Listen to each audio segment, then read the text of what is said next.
Hai, Assalamualaikum warahmatullahi wabarakatuh.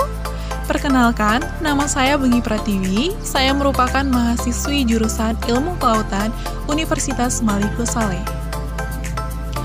Pada kesempatan kali ini, saya akan mengajak teman-teman untuk membahas mengenai produktivitas perairan ekosistem Padang Lamun.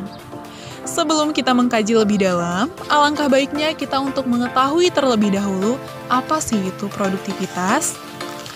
Produktivitas merupakan kecepatan produksi yang merupakan hasil dari produksi persatuan waktu.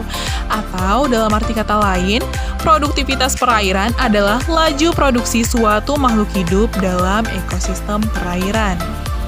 Untuk teman-teman yang sedang menonton video ini, pasti sudah tidak merasa asing lagi dengan tumbuhan yang satu ini. Ya, tumbuhan lamun. Padang lamun merupakan ekosistem laut yang tumbuh di perairan dangkal, di mana zona habitat tumbuhan lamun ini merupakan zona yang tidak pernah kekurangan akan cahaya sinar matahari. Ya, benar sekali. Tumbuhan lamun membutuhkan bantuan cahaya sinar matahari yang digunakan untuk membantu proses fotosintesis demi pertumbuhan dan kelangsungan hidupnya. Ekosistem lamun ini sendiri termasuk ke dalam tumbuhan monokotil yang terdiri dari akar, rimpang, daun, bunga, dan buah.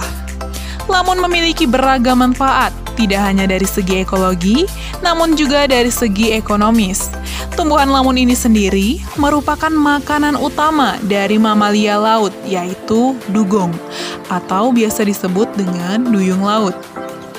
Lamun yang dikenal dalam bahasa Inggrisnya seagrass memiliki karakteristik dan ciri khas tersendiri loh. Bagaimana tidak, keberadaan ekosistem padang lamun ini di suatu perairan dapat dijadikan sebagai indikator perbandingan apakah perairan tersebut terbilang subur atau tidak. Wah, banyak sekali ya manfaatnya. Tumbuhan lamun ini sendiri merupakan tanaman berbunga yang sepenuhnya hidup di bawah permukaan air laut, di mana kehidupannya sangat dipengaruhi oleh lingkungan, baik secara fisika, kimia, maupun biologi. Nah, teman-teman juga harus tahu, kalau ekosistem padang lamun ini sendiri tidak tumbuh di seluruh wilayah perairan Indonesia, dikarenakan ekosistem padang lamun hanya terdapat di perairan pantai yang landai di dataran lumpur atau berpasir. Di samping itu, faktor iklim dan lingkungan abiotik juga menjadi salah satu keberadaan padang lamun di suatu wilayah perairan. Lamun mengembangkan adaptasi ekologi, fisiologi, dan morfologi agar sepenuhnya dapat hidup di bawah permukaan laut. Adaptasi tersebut berupa transport gas internal, epidermal kloroplas, dan polinasi penyebaran biji di bawah permukaan air laut.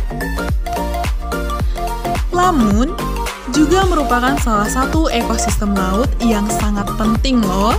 Hal tersebut dikarenakan ekosistem lamun berperan dalam peningkatan kualitas air, stabilisasi sedimen, dan dalam siklus karbon dan nutrisi. Di samping itu, lamun juga dijadikan sebagai tempat habitat organisme biota laut. Dikarenakan produktivitas padang lamun yang sangat tinggi, lamun kerap sekali dijadikan sebagai tempat mencari makanan bagi banyak spesies, seperti ikan, moluska, krustasea, dan lain sebagainya.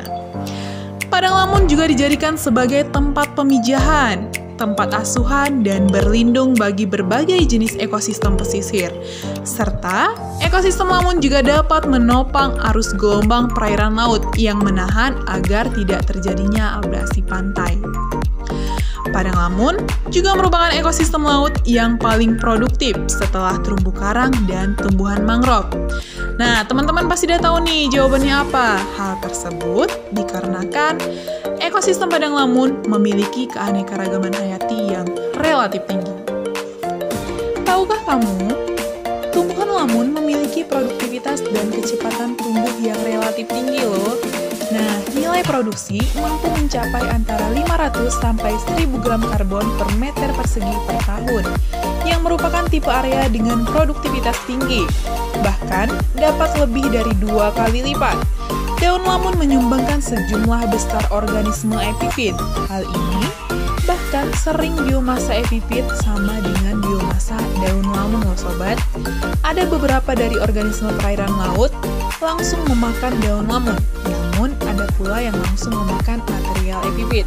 Tetapi umumnya daun-daun yang sudah kering atau mati dan biasanya dikonsumsi sebagai detritus. Banyak material serasa tersimpan dalam sedimen, termasuk material akar.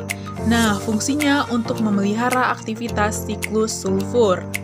Daun-daun yang lebat akan memperlambat arus yang dekat dengan sedimen, sehingga akan terjadi yang namanya sedimentasi. Sistem perakaran yang rimpang atau rizom akan mengikat sedimen dan dengan bantuan daun akan mencegah terjadinya erosi. Untuk wilayah perairan Indonesia, terdapat beberapa jenis ekosistem padang lamun, yaitu terdapat sekitar kurang lebih 12 jenis ekosistem padang lamun. Nah, di sini saya akan menunjukkan tumbuhan lamun, yaitu 6 dari 12 jenis tersebut, seperti gambar berikut ini.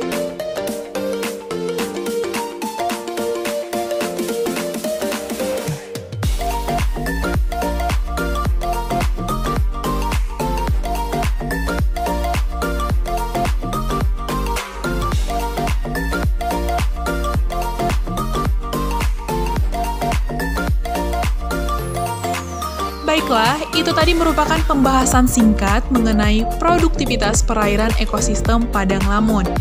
Nah, bagi teman-teman yang mau mengetahui lebih dalam lagi nih mengenai ilmu pengetahuan tentang produktivitas perairan ekosistem padang lamun, teman-teman bisa melihat referensi dari artikel maupun jurnal-jurnal lainnya.